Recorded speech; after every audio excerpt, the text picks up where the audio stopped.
네, 전국 전반을 한번 짚어보겠습니다. 오랜만에 모셨습니다. 이광재 전 국회 사무총장입니다. 네, 어서 오십시오. 총장님. 네, 안녕하세요. 네, 이광재 의원을 많은 분들이 기억하실 때 강원도 평창 또 원주 지역구 의원 또 국회 사무총장 이렇게 기억하는데 사실은 지난 4월 총선 때는 어디 경기도에서 출마를 하셨댔죠? 네, 분당에서 안철수 후보, 윤석열 대통령 탄생의 1등 공신인 안철수 후보 거기를 반드시 이겨야 되겠다고 갔었죠. 그 선거 결과가 아주 박빙이었던 걸로 제가 기억합니다만. 출구조사에서는 앞섰는데 아깝게 졌죠. 지고 나서 어떤 생각 드셨어요? 제가 부족한 거니까요. 패자는 말이 없어요. 많은 선거를 치렀는데 대체로 다 이겼던 걸로 제가 기억을 하거든요. 그렇습니다. 이겼을 때와 졌을 때 좀 많이 다르죠? 뭐 하늘과 땅 차이죠. 네. 그리고 이번에는 제가 안철수 후보는 반드시 이겨야 되겠다. 왜 그렇게 생각하셨어요? 왜냐하면 윤석열 대통령이 되면은 그 손가락 자를 거라고 울산에서 발언을 했잖아요. 안철수 후보가. 예, 그랬어요. 그 당시 대선 후보 때. 그럼요. 그리고 나서 후보 토론 끝나고 나서 새벽에 단일화를 했잖아요. 이건 난 정치가 올바른 것이 아니다. 새로운 정치를 내가 해봐야 되겠다. 이렇게 해서 어려운 분당에 도전을 했죠. 아, 그러셨군요. 예. 아직 뭐 정계 활동을 은퇴하신 건 아니죠? 열심히 하고 있죠. 지금 위기의 대한민국을 어떻게 구할 것인가. 근데 이제 노무현 재단에서 보다 열심히 하고 분당에서도 열심히 하고 있습니다. 예. 강원도도 자주 가고. 예. 네, 그러시군요. 예. 자, 이번 이 계엄령 사태 6시간 만에 이제 종결이 됐는데 이거 어떻게 보셨습니까? 저는 실패한 구테타라고 봅니다. 이 구테타가 분명하고 많은 국민들이 밤잠 못 이루고 국회로 왔었고 이거는 여야 국회의원들 보좌관들이 군인을 막아섰고 여야 국회의원들이 힘을 모은 거고 그래서 국민들이 결국은 구테타를 막은 거다. 결국 실패한 구테타라고 봅니다. 왜 그러냐 하면은 첫 번째로는 계엄 선포 조건이 맞진 않잖아요. 어떻게 보면 전시나 사변이나 대규모 반란이 없었던 이건 지금 여야 모두가 인정하고 있는 거죠. 또 하나는 절차상의 문제인데 국방부 장관이 건의를 하면 총리가 하게 되는데 지금 한덕 총리가 반대하고 국민이 대부분 반대한 걸로 나오는 거잖아요. 그럼 절차상 문제가 있는 거고 결정적으로 두 가지인데 하나는 국회에 와서 유리창을 깬 거는 박정희 정권 때도 전두환 정권 때도 없었어요. 그런데 지금 서서히 증언들이 나오는 게 투입된 군인들 얘기가 헬기를 타기 전에는 군사작전이라고 했다가 막상 와보니까 국회였고 국회의원들을 체포하라고 명령을 받았다고 지금 나오고 있거든요. 그리고 또 하나는 가장 제가 불순하게 생각하는 거는 국회보다 선관위를 먼저 갔다는 겁니다.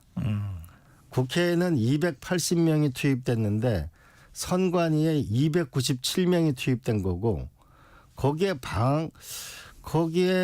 IT 인력하고 방첩사 충암고등학교 출신이 거기 기관장으로 있는 거기서 47명이나 IT 전문 인력이 선관위를 이건 포고령에도 없는 거거든요. 저는 굉장히 불순한 의도가 있는 군사작전이었고 쿠데타라고 보죠. 실패한 쿠데타였다. 예, 우선 이제 쿠데타라는 용어를 쓰셔서 쿠데타는 이제 정권 탈취를 목적으로 하는 거잖아요. 그러니까 통상 그 정권을 갖고 있지 못한 세력이 불법적 방법을 통해서 이제 정권을 탈취하는 것인데 이번 경우에는 윤석열 대통령이 헌법에 규정되어 있는 비상계엄권 이걸 이제 발동한 것 아닙니까?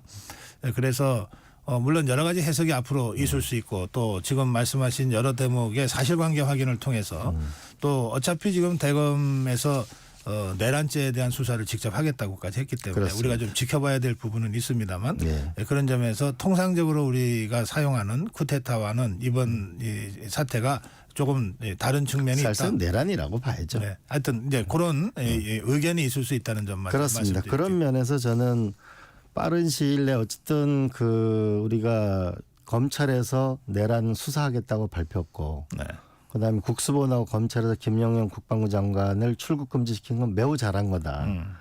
이런 면에서 우리 윤석열 대통령이 이런 말씀을 하신 적 있잖아요. 저는 사람에 충성하지 않고 국가에 충성한다. 네. 저는 이번에 국가기관이 검찰이 제대로 한번 국민과 국가에 충성했으면 좋겠고 그와 더불어서 결국은 진실 문제잖아요. 네. 지금 여야 국회의원들이 불법은 있었다. 그러나 과연 이게 내란인지는 파악해보자라는 게 지금 국힘의 의원들의 주장인데 네.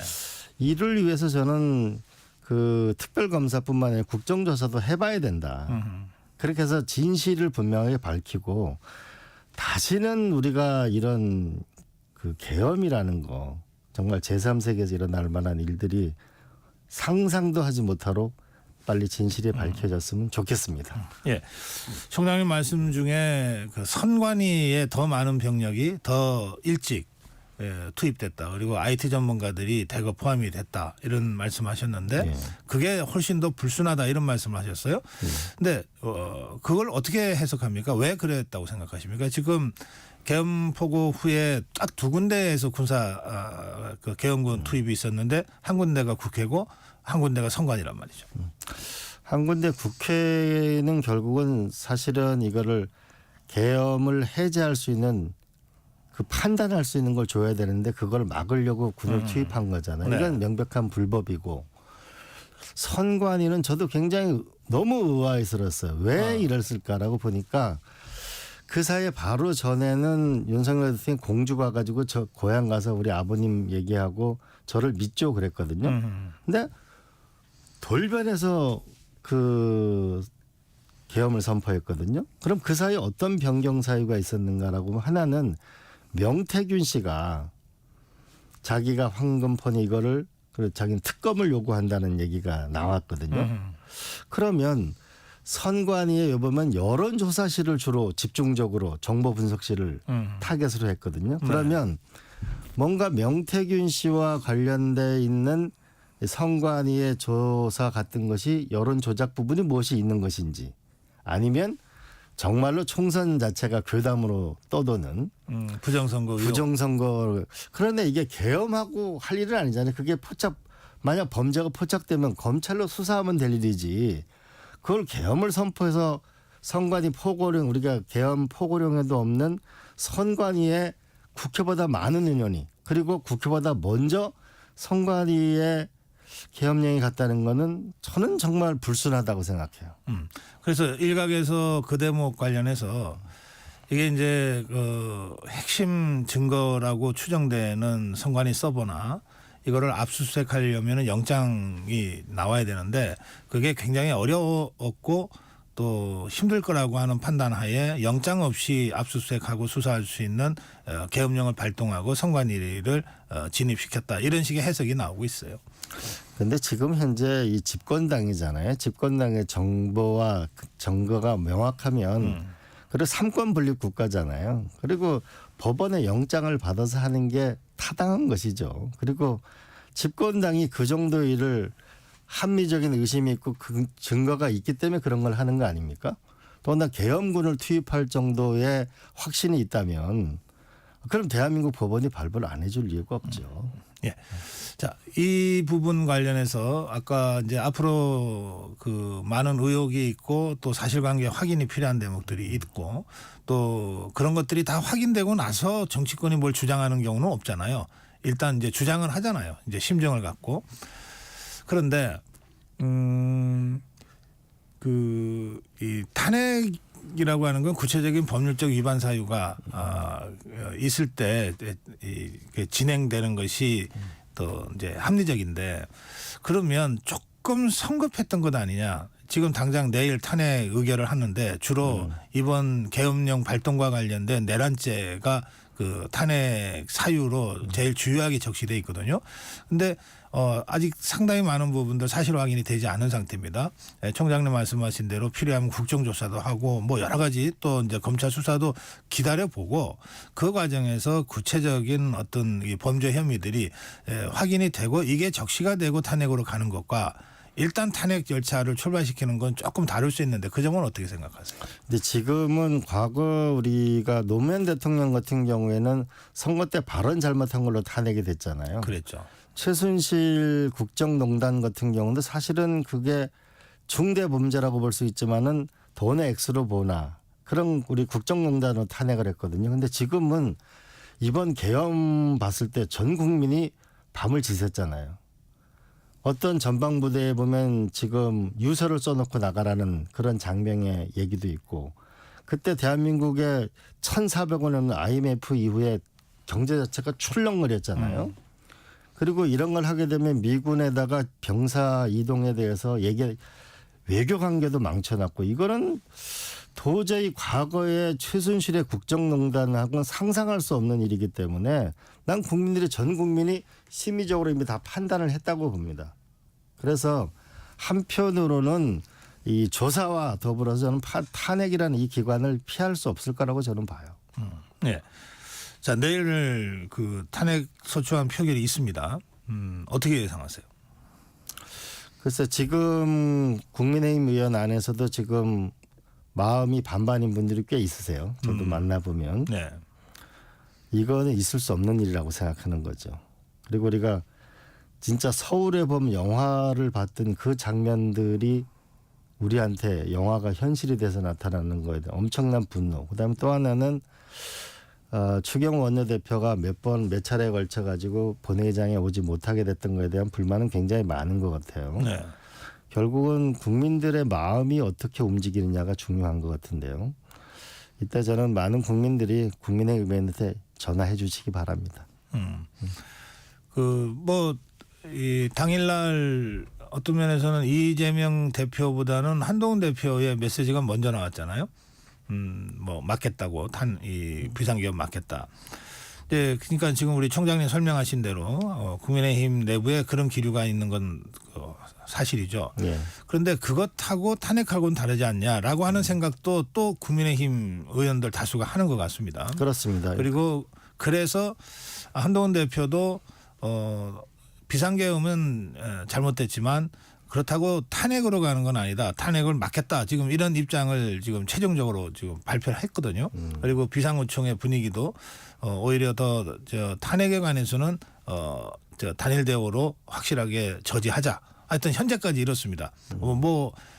내일 7시니까 사실은 이틀이나 남아서 그 사이에 또 어떤 일이 벌어질지는 아무도 모릅니다만 현재 시점으로 봐서는 탄핵은 좀 가결이 어려운 것 아니냐. 실제로 이재명 대표도 어제 어느 외신에서는 이번에 내일 탄핵은 그렇게 통과는 쉽지 않을 거다. 그러나 모레나 한 달 후나 석 달 후나 언젠가 탄핵은 된다. 또 이제 이런 발언을 했다고 또 전해지고 있어요. 그러니까 내일 탄핵의 의결은 있겠지만 부결 가능성이 매우 높다. 현재까지는 이제 그렇게 보이는데요. 저는 결국은 정치인이라고 하는 거는 국민의 마음과 함께 가는 거라고 보거든요. 이번 계엄 이후로 국민들 마음속에 윤석열 대통령은 떠난 것 같아요.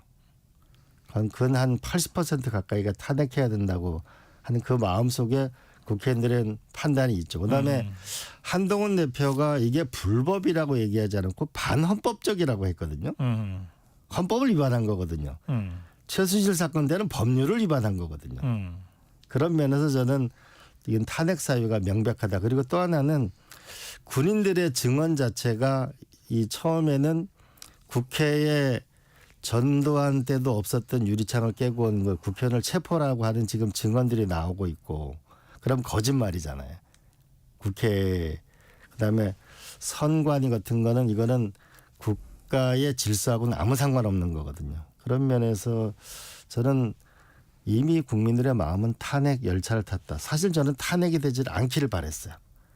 국정 동력을 잃은 윤석열 대통령이 저는 야당과 협의해서 거국 내각을 만들고 좀 대선을 땡겨서 26년 지방선거하고 대통령 선거를 같이 해서 예측 가능한 나라를 해야 된다. 이게 제 생각이었는데 IMF 때보다 훨씬 더 살기 어려운 국민들 마음에 계엄이라는 걸 던져서 스스로 윤석열 대통령이 탄핵 열차에 탄핵의 문을 열어버렸어요. 난 너무 이제 그 탄핵의 그 기간은 난 피할 수 없을 거라는 생각이 듭니다. 네. 우상호 의원이 이런 얘기를 했습니다. 민주당의 탄핵 추진이 조금 빨랐다. 그래서 이번에 통과는 좀 어려울 것 같다. 왜냐하면 이렇게 급하게 몰아붙이는 바람에 오히려 여권, 국민의힘이 위기의식이 고조되면서 오히려 단합하는 이런 역결집의 비밀을 줬다. 이런 발언을 했는데 그런가 하면 이재명 대표는 뭐 이번에 부결되면 우리는 다시 다음 회기 때 또 탄핵을 하겠다 또 이렇게 그런 취지의 발언도 했어요. 근데 어떻게 생각하세요? 이게 대통령 탄핵이라고 하는 게 이게 쉬운 일, 간단한 일이 아닌데 이게 한번 부결이 됐는데 그거를 물론 김건희 여사 특검법처럼 뭐 지금 세 번째 계속해서 하는 것도 있지만 대통령 탄핵도 그렇게 할 수 있나요? 지금 결국은 지난번에 박근혜 대통령 탄핵 때도 보면은 네. 이 국회의원들이 탄핵을 표결을 해야 되나 말아야 되나 막 이런 순간이었는데 그때 200만 명 이상이 결국은 그 국민들의 분노가 쏟아지면서 이거 어제 정세균 총리 만나보니까 이거 표결을 할 수밖에 없겠는데 이런 걸로 확 돌아섰다고 그러더라고요. 당시 국회의장이었죠. 그렇죠. 정세균 그래서 의원이. 당시 굉장히 망설였대. 이게 표결을 해야 되나 말아야 되나라고 하는데 국민들의 분노가 확 변하게 되면서 그 당시에 이제 지금 국민의힘 의원들의 마음이 확 변했다고 하는데 지금 보면은 지금 이런 거잖아요.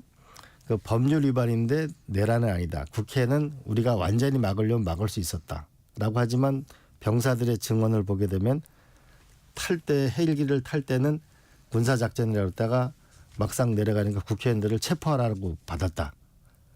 이러면 거짓말이잖아요.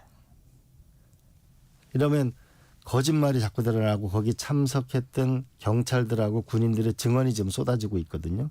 저는 이 국민의 마음은 이미 뭐라 그럴까요? 이 윤 대통령이 이 거대한 민심의 그 기름에 불을 질렀다고 봐요. 그리고 이건 좀 더 지켜봐야 되고 저는 정확한 진실을 파악하는 모든 국정조사와 특별검사를 한편으로 진행하면서 내일 또 표결을 봐야 될 거라고 봅니다. 그 원래는 이제 12월 10날 김건희 여사 특검법 재의결을 할 예정이었습니다. 그런데 이걸 당겨서 내일 대통령 탄핵 소추안과 김건희 여사 특검법 재표결을 하겠다 같이.